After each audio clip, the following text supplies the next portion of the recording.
नमस्कार। राजनीति विज्ञान बीए पाठ तृतीय के प्रश्न पत्र प्रथम के अंतर्गत आज हम बात कर रहे हैं हीगल के राज्य संबंधी विचारों के संबंध में। हीगल संविदावादियों की भांति इस धारणा से सहमत नहीं है कि राज्य एक कृत्रिम संस्था है। इसके विपरीत वे इस संबंध में यूनानी विचारकों से प्रभावित रहे हैं। अरस्तु की तरह वे राज्य को एक स्वाभाविक संगठन मानते हैं और उनका विचार है कि व्यक्ति का उच्चतम विकास राज्य में ही संभव है। हीगल राज्य को व्यक्तियों के एक समूह के स्थान पर वास्तविक व्यक्तित्व रखने वाली सत्ता एवं विश्वात्मा की अभिव्यक्ति मानते हैं। हीगल ने द्वंद्वात्मक पद्धति के आधार पर राज्य की उत्पत्ति की प्रक्रिया का विस्तारपूर्वक विवेचन किया। उन्होंने कहा कि इसका निर्माण दो प्रकार के तत्वों से होता है। एक ओर तो विश्वात्मा अपने लक्ष्य की ओर बढ़ती हुई राज्य के विकास में सहयोग देती है, तो दूसरी ओर मनुष्य अपने को पूर्ण बनाने का प्रयत्न करते हुए इसका निर्माण करते हैं। उनका विचार है कि मानवीय जीवन का सार स्वतंत्रता है और स्वतंत्रता की चेतना की प्रगति ही विश्व का इतिहास है। स्वतंत्रता की प्राप्ति हेतु अब तक जो मानवीय संगठन बनाए गए हैं उनमें सर्वप्रथम परिवार है। यह मनुष्य की आंतरिक आवश्यकताओं की पूर्ति करता है और सुरक्षा प्रदान करता है। हीगल ने इसको वाद माना है। परिवार मानवीय आवश्यकताओं की पूर्ति के लिए बहुत छोटा सिद्ध होता है, इसीलिए प्रतिवाद के रूप में नागरिक समाज का उदय होता है। परिवार के विपरीत यह ऐसे स्वाधीन मनुष्यों का समूह होता है जो केवल स्वहित के धागे से बंधे होते हैं। परिवार जो कि वाद है और नागरिक समाज जो प्रतिवाद है कि पारस्परिक प्रक्रिया के परिणाम स्वरूप एक संवाद का जन्म होता है जो कि परिवार और समाज दोनों के सर्वोत्तम तत्वों को सुरक्षित रखता है, और वह संवाद राज्य ही है। इस प्रकार द्वंद्वात्मक विकास की चरम सीमा राज्य और विकासवादी प्रक्रिया में राज्य से उच्चतर व अधिक पूर्ण कोई नहीं है। हीगल राज्य को साध्य मानता है एवं व्यक्ति को साधन मानता है। हीगल के अनुसार राज्य एक संपूर्ण इकाई है, एक प्राकृतिक सावयव है और व्यक्ति उसके अंग या अवयव मात्र है। जिस प्रकार संपूर्ण अपने अंगों से बड़ा और अधिक महत्वपूर्ण होता है, वैसे ही राज्य व्यक्तियों से बड़ा होता है और महत्वपूर्ण होता है। हीगल के अनुसार राज्य परम सत्य है और वास्तविकता है, इसीलिए वही साध्य है और व्यक्ति साधन मात्र है। साथ ही राज्य स्थायी संस्था है जो अपने नैतिक गुणों के कारण व्यक्तियों के भाग्य की सच्ची निर्णायिका है। हीगल के अनुसार राज्य स्थिर नहीं वरन विकसित संस्था है जो अपने विकास के प्रत्येक चरण में मानव की विवेकशीलता के स्तर को प्रकट करती है। हीगल के ही शब्दों में अगर हम बात करें तो राज्य निरंकुश है, सर्वशक्तिमान है और अभ्रांत अर्थात कभी गलत न करने वाला है। राज्य तो पृथ्वी पर परमेश्वर का अवतरण है, वह पृथ्वी पर अस्तित्वमान एक दैवीय विचार है। हीगल के संबंध में राज्य और स्वाधीनता के विचार पर चर्चा करें तो हीगल मानते हैं कि व्यक्ति का हित राज्य का विरोध करने में नहीं अपितु राज्य की आज्ञा पालन में है। राज्य स्वयं व्यक्ति की आत्मा का ही व्यापक रूप है, इसीलिए राज्य और व्यक्ति में कोई विरोध नहीं हो सकता और व्यक्ति की स्वतंत्रता राज्य की आज्ञा पालन में ही निहित है। हीगल राज्य को ही व्यक्ति के अधिकारों का जन्मदाता मानता है। हीगल के अनुसार राज्य का अपना प्रत्येक व्यक्तित्व है। व्यक्ति का एकमात्र अधिकार और कर्तव्य राज्य को उसकी प्राप्ति में सहायता देना और प्रत्येक स्थिति में उसकी इच्छा अनुसार कार्य करना है।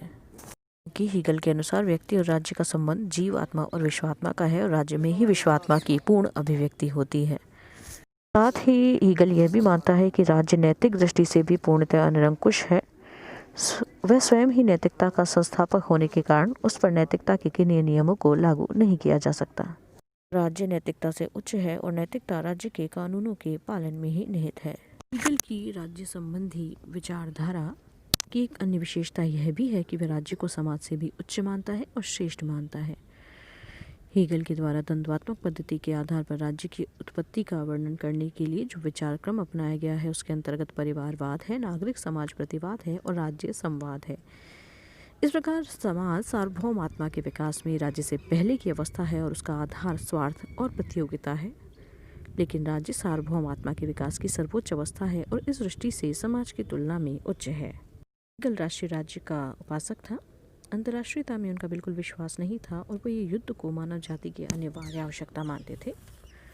उनके अनुसार युद्ध में व्यक्ति और राज्य का सर्वोत्कृष्ट रूप प्रकट होता है, इससे गृह युद्ध की संभावना समाप्त हो जाती है। पक्ष में हीगल एक अलग तथ्य भी देते हैं कि एक समय पर केवल एक ही राज्य में परमात्मा की पूर्ण अभिव्यक्ति हो सकती है और परमात्मा की पूर्ण अभिव्यक्ति किस राज्य में है इसका ज्ञान युद्ध के परिणाम से ही होता है। युद्ध में विजयी राज्य को ही विश्वात्मा का पूर्ण स्वरूप कहा जाता है। साथ ही उग्रराष्ट्रवादी होने के कारण हीगल अंतर्राष्ट्रीय कानून और व्यवस्था का समर्थक भी नहीं थे। वे अंतर्राष्ट्रीय कानूनों को केवल कुछ परंपराएं मानते हैं जिन्हें मानना या ना मानना एक संपूर्ण प्रभुत्व संपन्न राज्य की अपनी इच्छा पर निर्भर करता है। हीगल के राज्य की अपनी कुछ विशेषताएं हैं, जैसे राज्य मानवीय जीवन की सर्वोच्च संस्था है। व्यक्ति एक एकाकी इकाई नहीं है, बल्कि वह जिस समाज में रहता है उसका एक अविभाज्य अंग है। राज्य स्वयं में साध्य है और उसका एक साधन मात्र है। राज्य स्वयं व्यक्ति की आत्मा का ही व्यापक रूप है और व्यक्ति की स्वतंत्रता राज्य के आज्ञा पालन में ही निहित है। राज्य अपने नागरिकों की सामाजिक नैतिकता को स्वयं में ही समेटे हुए अर्थात नैतिकता का स्रोत है। राज्य अंतर्राष्ट्रीय क्षेत्र में इच्छानुसार कार्य करने के लिए स्वतंत्र है। उस पर अंतर्राष्ट्रीय कानून या अंतर्राष्ट्रीय नैतिकता का कोई भी प्रतिबंध नहीं हो सकता। कि यदि शासन संबंधी विचारों की बात करें तो हीगल लोकतंत्र का विरोधी है और राजतंत्र का समर्थक है। उन्होंने अपनी द्वंद्वात्मक पद्धति के आधार पर ही बताते हैं कि निरंकुश तंत्रवाद है, प्रजातंत्र प्रतिवाद है और दोनों के द्वंद्व व संत्याशों से मिलकर संवैधानिक राजतंत्र तथा संवाद बनता है, जो प्रथम दोनों शासन व्यवस्थाओं से अधिक विकसित है और पूर्ण है। इस प्रकार शासन व्यवस्था के क्षेत्र में हीगल का आदर्श संवैधानिक राजतंत्र है। हीगल का आदर्श इंग्लैंड का राजतंत्र होने के स्थान पर एशिया का राजतंत्र था, जिसमें राजा मंत्रियों के परामर्श के अनुसार तो कार्य करता था, किंतु मंत्रियों की नियुक्ति और पदच्युति राजा की इच्छा पर ही निर्भर करती थी, व्यवस्थापिका के बहुमत पर नहीं। इसके अतिरिक्त हीगल के संवैधानिक राजतंत्र में राजा को प्रशासकीय, वित्तीय तथा विधायी शक्तियाँ प्राप्त थी। हीगल सरकार के परंपरागत तीनों अंगों व्यवस्थापिका, कार्यपालिका और न्यायपालिका के स्थान पर 3 अंग व्यवस्थापिका, कार्यपालिका और राजपद बताता है। न्यायपालिका को वह कार्यपालिका का ही एक अंग मानता है और राजा के पद को वह राज्य की सर्वोच्च संस्था और व्यवस्थापिका और कार्यपालिका में समन्वय स्थापित करने वाली इकाई के रूप में देखता है। हीगल कार्यपालिका की तुलना में व्यवस्थापिका को बहुत कम महत्व प्रदान करता है, क्योंकि शासन के संचालन की मुख्य शक्ति उसी के हाथों में केंद्रित होती है। व्यवस्थापिका को कार्यपालिका पर नियंत्रण रखने की कोई शक्ति प्रदान नहीं करता। व्यवस्थापिका के 2 कार्य बताता है। पहला, राज्य कर्मचारियों के सम्मुख समाज की ऐसी मांगों को प्रस्तुत करना जो उनकी दृष्टि में नया है। दूसरा, शासन की जनता द्वारा की जाने वाली आलोचना की ओर राज्य कर्मचारियों का ध्यान आकर्षित करना। हीगल द्विसदनात्मक व्यवस्थापिका की भी कल्पना करता है, जिसका प्रथम सदन तो ब्रिटिश लॉर्ड सभा की वातानुकूलित तंत्री है और द्वितीय सदन निर्वाचित है। हीगल का विचार था कि मताधिकार थोड़े से ही शिक्षित और धनी व्यक्तियों को मिलना चाहिए तथा वह प्रादेशिक प्रतिनिधित्व के विरुद्ध था। प्रादेशिक प्रतिनिधित्व के स्थान पर वह विभिन्न व्यवसायों को प्रतिनिधित्व का आधार मानता था। उसके अनुसार व्यवस्थापिका में विभिन्न वर्गों और नियमों के प्रतिनिधि होने चाहिए। इस प्रकार हीगल का शासन सिद्धांत लोकतंत्र से दूर था और सत्तावादी या पूर्णतः सत्तावादी शासन में विश्वास करता है। हीगल की विभिन्न आलोचकों द्वारा आलोचना भी की गई। जैसे एक प्रमुख आलोचना हुई कि हीगल एक सर्वशक्तिमान और निरंकुश राज्य के उपासक हैं। हीगल सर्वाधिकारी राज्य की धारणा में विश्वास रखने वाले उग्र राष्ट्रवादी हैं, जो व्यक्ति और व्यक्तिगत स्वतंत्रता को बिल्कुल निम्न मानकर उसे राज्य पर बलिदान करने को प्रेरित करते हैं। हीगल के राज्य में व्यक्ति को राज्य का विरोध करने और उसकी अवज्ञा का कोई अधिकार प्राप्त नहीं है। कुछ आलोचकों का मत है कि हीगल ने राज्य और समाज में अंतर नहीं किया है, जो गलत है। आलोचकों का यह भी कहना है कि हीगल स्वतंत्रता का अर्थ यह बताते हैं कि व्यक्ति स्वेच्छा से राज्य के आदेशों का पालन करे या व्यक्ति राज्य के पराधीन रहकर ही सच्ची स्वतंत्रता का उपभोग कर सकता है। परंतु वस्तुस्थिति यह है कि राज्य के प्रत्येक आदेश विवेकपूर्ण नहीं होते, इसलिए हीगल की यह स्वतंत्रता वास्तविक रूप से स्वतंत्रता ही है। हीगल का अंतर्राष्ट्रीय दृष्टिकोण भी सही नहीं है, क्योंकि युद्ध को राज्य की सर्वशक्तिशालिता का परिचय देने और मानव सभ्यता के विकास के लिए आवश्यक मानते हुए हीगल अंतर्राष्ट्रीय कानून और नैतिकता की उपेक्षा का उपदेश देते हैं। उनका यह दर्शन मृत्यु, संहार और विनाश का संदेशवाहक बन गया है। आलोचक यह भी कहते हैं कि हीगल की विचारधारा अत्यधिक रूढ़िवादी है। हीगल का अंतिम निर्णय यही है कि तत्कालीन जर्मन व्यवस्था सर्वोत्कृष्ट है और आदर्श है, जिसे सही नहीं कहा जा सकता। इसी कारण हीगल का दर्शन राष्ट्रीय और जातीय अहंकार को प्रोत्साहन देता है। हीगल की इस धारणा ने जर्मन जनता में राष्ट्रीय और जातीय अहंकार की भावना का विकास किया। आलोचना हीगल के दर्शन की यह भी मानी जाती है कि हीगल कहता है कि राष्ट्रीय राज्य के उदय के साथ ही राज्य के विकास का अंत हो जाता है, अर्थात राष्ट्रीय राजनीतिक विकास का अंतिम चरण है।